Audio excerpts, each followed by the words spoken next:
Welcome to students my channel physics simplify. Last term पे हमने study किया था एप्लीकेशन ऑफ गॉस थ्योरम। उसमें हमने कुछ एप्लीकेशन देखे थे। पहला एप्लीकेशन देखा था electric field due to a point charge, जिसमें हमने कूलॉम्स लॉ को वेरीफाई किया था with the help of Gauss theorem. उसमें हमने क्या किया था, एक पॉइंट पॉजिटिव चार्ज लिया था, उस पर एक पॉइंट हमने लिया था, पॉइंट पी लिया था, और उससे एक सरफेस हमने गॉसियन सरफेस ड्रॉ की थी, और उसके थ्रू हमने electric field intensity E dot D A निकाला था। ई डॉट डी ए क्योंकि इसी डायरेक्शन में फील्ड है और ये एक दूसरे के परपेंडिकुलर होता है तो कॉस जीरो हो जाएगा, तो जिसके कारण जो फील्ड आती है वो ई आ जाती है, और ए की वैल्यू आपने 4πr² होती है, जैसा कि मैंने आपको लास्ट टर्म पे ड्राई करके दिखाया हुआ है। According to Gauss theorem phi is equal to q upon epsilon naught. From equation number 1 and 2, दोनों इक्वेशन को 1 and 2 को इक्वेट कर देंगे, इससे आपको इंटेंसिटी ऑफ इलेक्ट्रिक फील्ड मिल जाएगा। और इसी ये क्या बताता है, ये बताता है पॉइंट चार्ज के कारण इलेक्ट्रिक फील्ड क्या होगी। अब इसी के ऊपर इस फील्ड पे आप इसी पॉइंट चार्ज पे आप फोर्स की वैल्यू निकालेंगे। वो क्या होता है, Q into Q not into E. देखिए हमने क्यू नॉट इंटू ई और ई की वैल्यू रख दी है, जो क्या बताता है, कूलॉम्स लॉ को बताता है।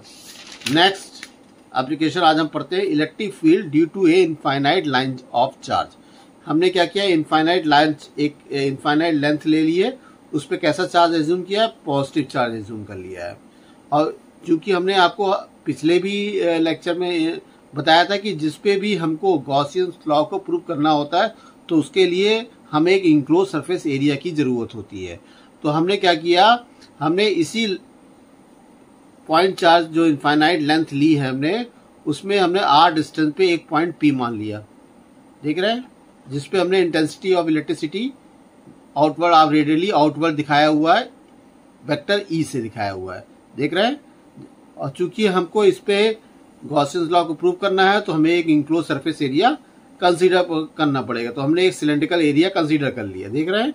जो इलेक्ट्रिक फील्ड दिखा रहा है रेडियली आउटवर्ड और जो एरिया वेक्टर है वो अपवर्ड है, तो दोनों के बीच जो एंगल है देख रहे हैं क्या है, परपेंडिकुलर है एक दूसरे के, देख रहे हैं।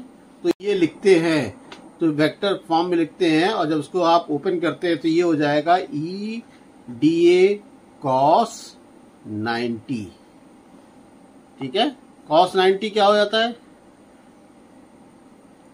जब क्योंकि ये क्या है, परपेंडिकुलर है, तो ये आपका आ जाता है E dot E D A आ जाता है, ठीक है, परपेंडिकुलर होने के कारण।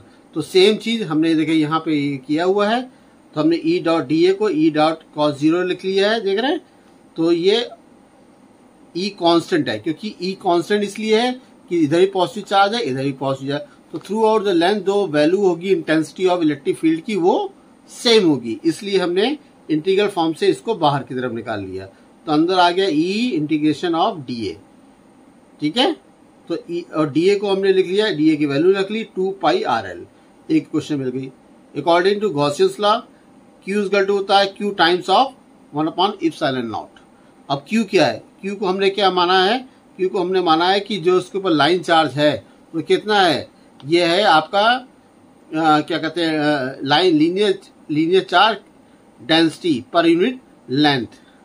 तो ये क्यू निकल आएगा, q equal to lambda l. तो क्यू की वैल्यू आप यहाँ ले दीजिए, तो क्यू ई आ जाएगा lambda l upon epsilon naught. Equation 1 और 2 को आप क्या करेंगे, इक्वेट कर देंगे, इससे आपको एक एक्सप्रेशन मिल जाएगा, electric field due to infinite line of charge. Second next application आती है electric field due to an infinite plane sheet of a charge. अब इसमें क्या है, एक पॉजिटिव चार्ज की एक इनफाइनाइट शीट है, देख रहे हैं, इसमें सारे पॉजिटिव चार्ज लिए हुए हैं, पॉजिटिव चार्ज लिए हुए हैं। तो हमने क्या किया, इस इनफाइनाइट शीट पे एक प्लेन एरिया से आर डिस्टेंस पे एक पॉइंट पी कंसीडर कर लिया है, जहां पे इलेक्ट्रिक फील्ड हमको आइडेंटिफाई करनी है। दोनों साइड पे, इधर पी लिया है और इसके अपोजिट साइड में पी डैश लिया हुआ है, देख रहे हैं। पॉजिटिव चार्ज है तो इसकी इलेक्ट्रिक फील्ड आउटवर्ड बाहर की तरफ होगी पॉजिटिव चार्ज होने के कारण, लेकिन पॉजिटिव चार्ज होने के कारण दोनों के बीच में कैसा होगा, पॉजिटिव चार्ज है तो दोनों के बीच सेम में क्या होगा, रिपल्सन होगा। अगर अपोजिट चार्ज होता तो दोनों के बीच अट्रैक्शन होता। तो दोनों की डायरेक्शन सेम होने के कारण ये दोनों कैसे हो जाएंगे, जुड़ जाएंगे आपस में, देख रहे हैं। ई डॉट डी ए आपस में परपेंडिकुलर होता है, तो ये क्या निकल आएगा आपका E dot D A plus E dot D A.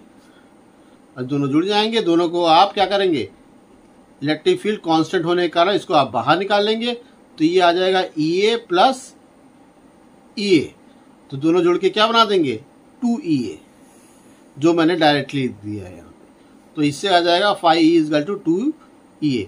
According to Gauss law क्या कहता है, जो इंटेंसिटी और इलेक्ट्रिक फील्ड होती है वो 1/(ε0) टाइम्स ऑफ पॉजिटिव चार्ज की होती है। अब पॉजिटिव चार्ज को आपने क्या माना है Q = σA, charge per unit area. तो आपने इसको Q की वैल्यू रख दी यहाँ पे, तो इससे आपको इंटेंसिटी और इलेक्ट्रिक फील्ड मिल गया σA/ε0। इसको मान लिया इक्वेशन नंबर 2। दोनों ही बराबर है, इक्वेशन नंबर 1 और 2 को आपने क्या किया, इक्वेट कर दिया, जिससे एरिया कैंसिल हो गया और आपको एक एक्सप्रेशन मिल गया। तो आज यहीं पे हम समाप्त करते हैं, ठीक है। नेक्स्ट कल हम कुछ और एप्लीकेशन वगैरह देखेंगे गॉसियन लॉ पे। कोई क्वेरी हो, कोई डाउट हो तो कमेंट बॉक्स में जरूर बताएं। Thank you.